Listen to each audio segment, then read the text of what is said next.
Bueno, hola, ¿qué tal chicos? ¿Cómo andan? Bueno, en esta oportunidad voy a dejar un video para que podamos tratar, ¿sí? los conceptos que van a estar en la clase número 6. En esta oportunidad lo que vamos a empezar a trabajar, ¿sí? Vamos a continuar un poco con el proceso que veníamos haciendo, analizando el régimen político argentino.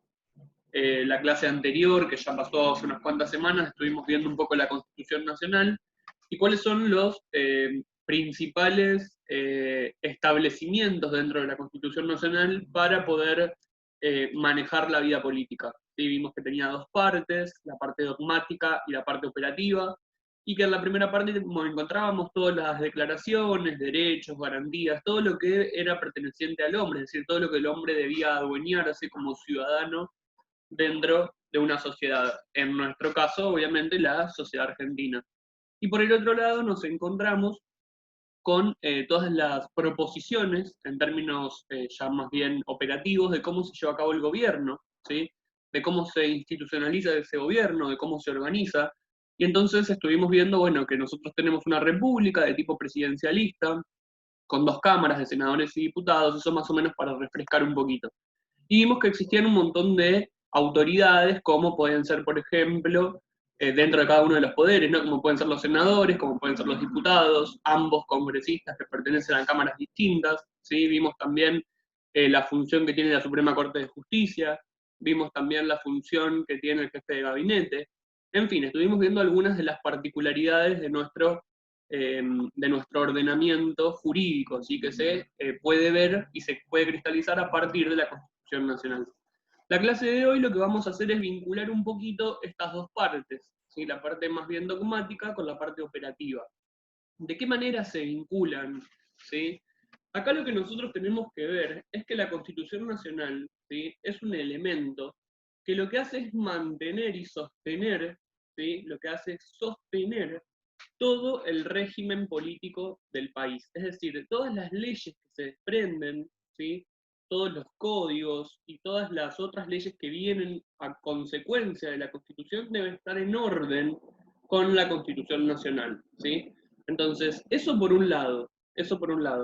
Y por el otro lado, nosotros debemos entender que todas las leyes deben ser respetadas por los individuos, por quienes se van a transformar en ciudadanos. ¿Sí? Pero no lo van a hacer solamente a manera de respeto de esas leyes, sino que van a tener que poner de su parte también para poder cumplir con ellas. Es decir, el ciudadano no solamente se encarga de respetar leyes, no solamente se encarga de respetar normas, ¿sí? Sino que también de alguna u otra manera forma parte de la creación de esas leyes y normas, ¿sí? Porque el hombre, no olvidemos, es un hombre social, ¿sí? Es un ser social que todo el tiempo está en constante cambio y todo el tiempo tiene nuevas preguntas, tiene nuevas ideas y todo el tiempo está queriendo imponer cambios en la sociedad es dinámica y tiende al cambio constantemente. Entonces, esto demuestra que el hombre constantemente va a tener, ¿sí? Nuevos planteos y nuevas miradas sobre lo que es lo social y va a querer institucionalizar nuevas leyes. Cuando vimos, por ejemplo, el ejemplo del aborto, podríamos notar cómo el hombre nota cierta falencia o cierta necesidad y entonces trata de imponerla para que se dé una nueva ley. Bueno, eso pasa todo el tiempo. Entonces tenemos que reconocer que el ciudadano es un ciudadano activo. Esto es muy importante, ¿sí? El ciudadano es un ciudadano activo y tiene distintos derechos y tiene distintas obligaciones dentro de este sistema, ¿sí? Entonces vamos a ver que hay algunas muy importantes, como son, por ejemplo, las elecciones, en las cuales es, por un lado, un derecho del ciudadano, ¿sí? Poder ir a votar, elegir a sus representantes, pero al mismo tiempo se transforma en nuestro sistema político, ¿sí? En una obligación. ¿Por qué se transforma en una obligación? Porque el régimen contempla, establece, ¿sí? Que el hombre debe votar y que no le queda otra, es decir, es obligatorio. ¿Sí? Cuando nosotros leemos el artículo puntual donde se habla de cómo se da el mecanismo de votación, ¿sí? Y que el voto es obligatorio, ¿sí? Que el voto es único. Bueno, ahí cuando nosotros, el secreto, cuando nosotros encontramos todo eso, vemos que el hombre sí o sí tiene que ir a votar, no puede elegir no hacerlo. ¿Sí? El ciudadano sí o sí debe votar, salvo por algunas situaciones de causa mayor y demás que luego también se van a contemplar. Pero en principio tiene que votar de manera obligatoria. Entonces esto demuestra que es un derecho y es una obligación al mismo tiempo. Bueno, existen muchísimos otros mecanismos que son derechos pero no obligaciones. Si nosotros pensamos, por ejemplo, en una manera en la que el ciudadano participa, es cuando, por ejemplo, se establece algún tipo de ley y se quiere conocer la opinión del pueblo, la opinión del ciudadano. Frente a esto existen dos variantes. Por un lado tenemos el referéndum y por otro lado el plebiscito. Nosotros no hemos vivido ninguno hasta ahora, yo tampoco. Pero sí que antaño, y no hace muy poco tiempo, no hace tanto tiempo atrás, quiero decir, imagino que en el año 1980 prácticamente fue el último, sí que es donde se habla de la cuestión del referéndum y del plebiscito, ¿sí? El referéndum es una manera de evaluar si la población está de acuerdo con tal o con cual proyecto de ley. Es decir, el Senado, la Cámara de Diputados establecen un proyecto que quieren transformar en ley, entonces le preguntan al pueblo cuál es su opinión. La diferencia entre uno y otro es que el referéndum es vinculante y el plebiscito no. ¿A qué me refiero con vinculante? Es decir, si el referéndum sale y la gente elige un sí, siempre se puede votar por sí o por no. Entonces vamos a suponer, bueno, tal ley, ¿qué les parece? ¿Sale la hacemos ley sí o no? Si el pueblo dice que sí, ¿sí? Es vinculante, esto determina que va a ser un sí definitivo y que entonces la ley debe aprobarse, ¿sí? En cambio, si el pueblo dice que no, entonces también es definitivo y queda que no. En cambio, en un plebiscito es como si fuera una especie de sondeo, ¿sí? Simplemente la gente se fija si quiere o no quiere, ¿sí? Vamos a suponer que es un sí o un no, la gente vota, ¿sí? Y frente a ese voto, entonces, ellos pueden tener una mirada de la sociedad, pero eso no significa que vaya a sancionarse esa ley, ¿sí?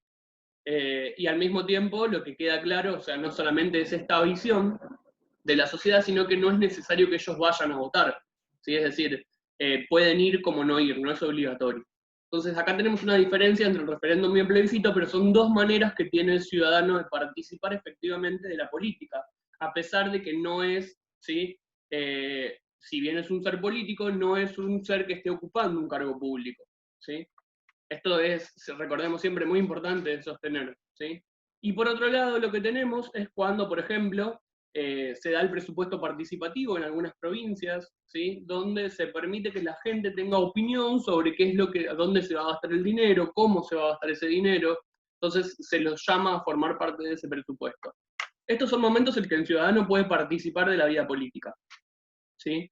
Pero bueno, ahí vemos que el ciudadano no es solamente pasivo, sino que también es activo, ¿sí? Sobre la toma de decisiones, colabora en la toma de decisiones y forma parte también de lo que va pasando dentro del sistema político, ¿no? Bueno, entonces esto es para tener en cuenta, esto es lo que hace un ciudadano, ¿sí? Existen muchas maneras que tiene el ciudadano, como les decía, les contaba esta, ¿sí?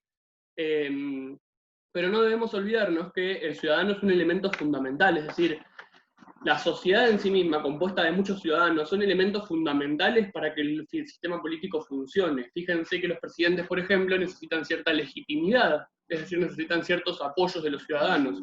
Y así como ellos, cada una de las decisiones políticas forman parte de esa legitimidad.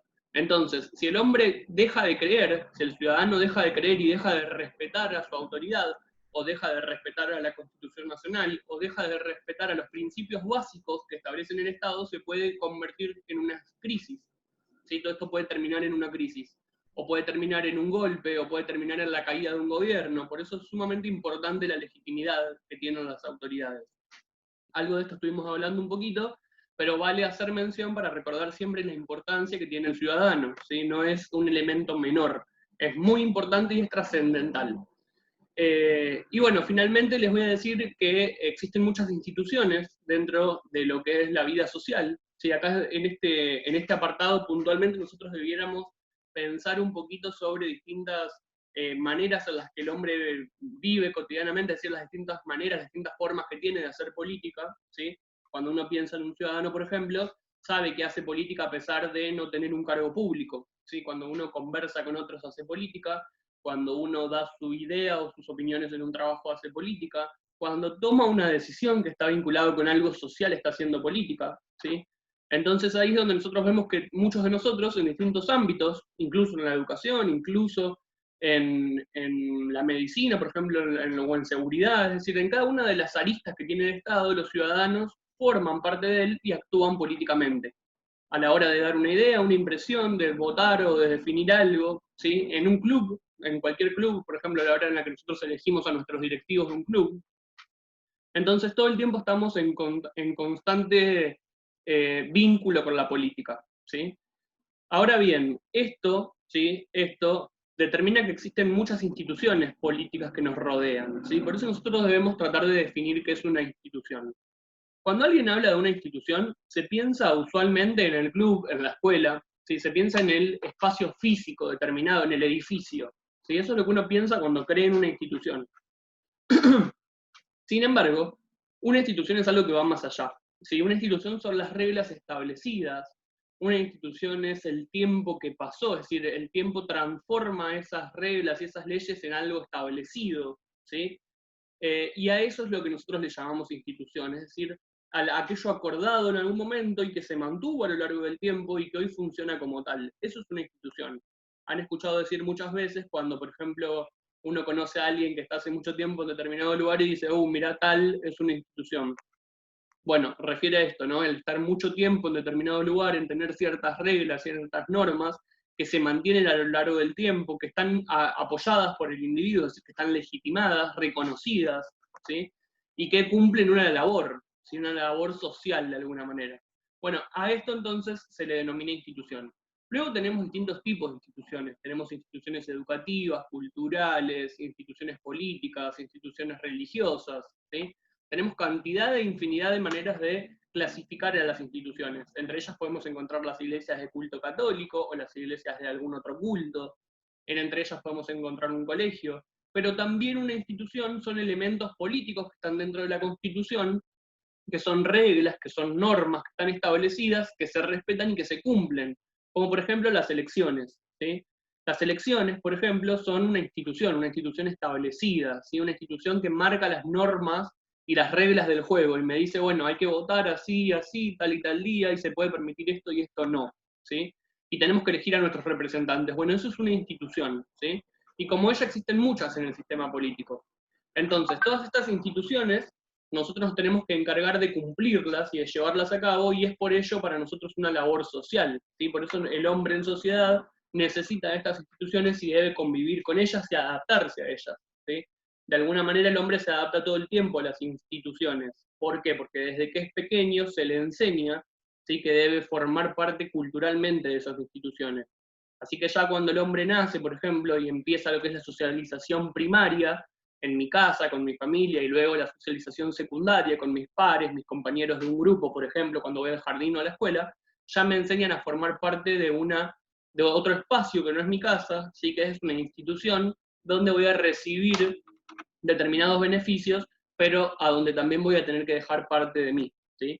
Entonces esto es importante. Siempre que existen derechos, también existen obligaciones, y es necesario reconocer esas obligaciones y poder cumplirlas como ciudadanos, ¿sí? Porque no solamente el Estado está para garantizar derechos, sino que también nosotros cumplimos de alguna manera con determinadas obligaciones para que todo el sistema pueda funcionar, ¿sí? Así que bueno, esto de las instituciones es importante, porque a partir de ahí nosotros establecemos cómo las instituciones nos moldean, forman parte de nuestra vida, y cómo nosotros también moldeamos a las instituciones. Nosotros al ocupar un cargo directivo, nosotros al tomar ciertas decisiones, nosotros al formar parte de los ciudadanos que toman ciertos beneficios en distintos lugares, todo el tiempo estamos cambiando nuestro entorno, generando nuevas maneras de mirar las cosas, generando nuevas maneras para que se lleven a cabo determinadas cosas. Ustedes como alumnos, seguramente dentro del colegio, más de una vez han querido presentar algún proyecto, algún plan, algo para cambiar, algo para modificar. Entonces, todo el tiempo estamos queriendo hacer eso, ¿sí? Eso de alguna manera nosotros nos estamos convirtiendo en seres políticos, ¿sí? Cuando intentamos generar determinados cambios. Entonces, esto es importante para reconocer en las instituciones, ¿sí? Nosotros todo el tiempo tenemos una labor activa dentro de ellas como ciudadanos, ¿sí? Y todas las instituciones, en definitiva, nos moldean también a nosotros, nos ayudan a forjar nuestro carácter, nos enseñan determinadas pautas y comportamientos, ¿sí? Entonces, todo el tiempo hay como una interrelación entre lo que yo le doy a la institución y lo que la institución me deja a mí. Sí, entonces esto es sumamente importante. Y el contexto en general en que este vínculo se da también es importante, porque es lo que determina, ¿sí?, el curso que va a seguir esa institución o hacia dónde va a ir, ¿sí?, dependiendo de lo que esté pasando en el contexto en general. Eh, Vuelvo sobre este ejemplo, pero por el hecho de que ya lo di 2 o 3 veces y me parece que está bueno seguir con el mismo, frente a una situación, por ejemplo, de lo que fue el feminismo y la mirada del aborto y demás, moldean ciertas instituciones, ¿sí?, y las personas que están dentro de ellas empiezan a tomar determinadas decisiones, empiezan a pedir por un cambio, y bueno, en base a eso que tenemos la educación sexual, ¿sí? O en base a eso que tenemos la educación en el amor, o de la manera en la que se lo reconozca en cada una de las instituciones, ¿no? En cada una de ellas, porque no es lo mismo la manera en que se adapta un colegio u otro, no es lo mismo cómo se adapta un club u otro, ¿sí? Entonces, en cada uno de los distintos lugares va a tener una adaptación distinta, pero en fin, se moldea en base a lo que está pasando socialmente, a lo que el ciudadano necesita que se dé, ¿sí? Y en base a lo que la institución puede nuclear dentro de ello. Entonces son un montón de cuestiones todas juntas que terminan generando un cambio propositivo a partir del ciudadano y que le va a servir para su futuro o para el momento, ¿sí? En el que se está transitando en ese entonces, para entender determinadas cosas. Entonces, en fin, ¿sí? Tenemos que reconocer que el ciudadano no solamente es un ciudadano que mira la realidad pasar y no hace nada, sino que forma parte de distintos grupos de acción, toma decisiones, colabora en la toma de decisiones, ¿sí?